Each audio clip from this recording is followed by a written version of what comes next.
Good evening. The Premier made a rare Sunday morning appearance today. Doug Ford announcing his government is giving motorists a break at the pumps. The province is extending the Ontario gas tax break for another year.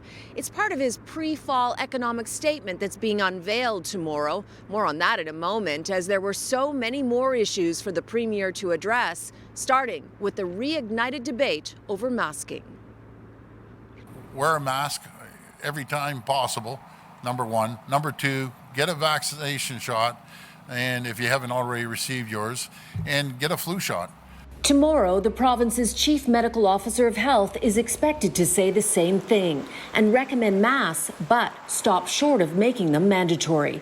His announcement comes as pediatric ICUs and ERs are overwhelmed with young patients. So it's not necessarily COVID that's driving these increased cases, it's RSV among children.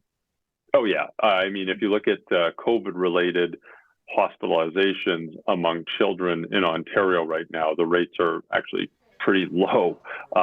Still, COVID's here and COVID's a problem.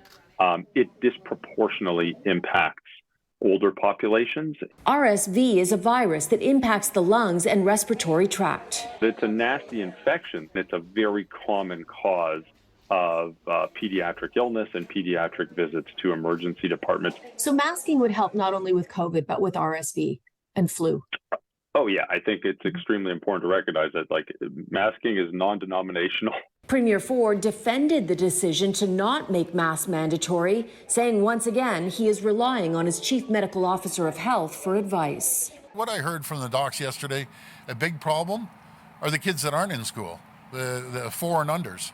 How do you explain that there are not enough pediatric beds today when you've known for months that this could be a really rough season? We've been working not just months, for the last couple of years throughout the pandemic to build up the capacity. We're, again, pouring. It's not a money issue, folks. We're pouring billions and billions of dollars into the system. There's also a strain on Tylenol and Advil, which the federal government has to step in. Tomorrow will be a busy day at Queen's Park. The government is also repealing the controversial anti-strike bill that imposed a contract on education support workers while invoking Section 33, known as the Notwithstanding Clause. The Premier may have backed down when the unions united in a massive show of force and threatened a general strike, but he's still defending opening up a hornet's nest. As for Section 33, do I regret it? No, I don't. It's in the Constitution.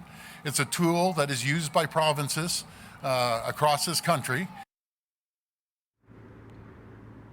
Now back to the break at the pumps. Premier Doug Ford is extending the 5.7 cents a litre tax cut until the end of 2023 due to high inflation in part. That should save the average family about $200 over 18 months.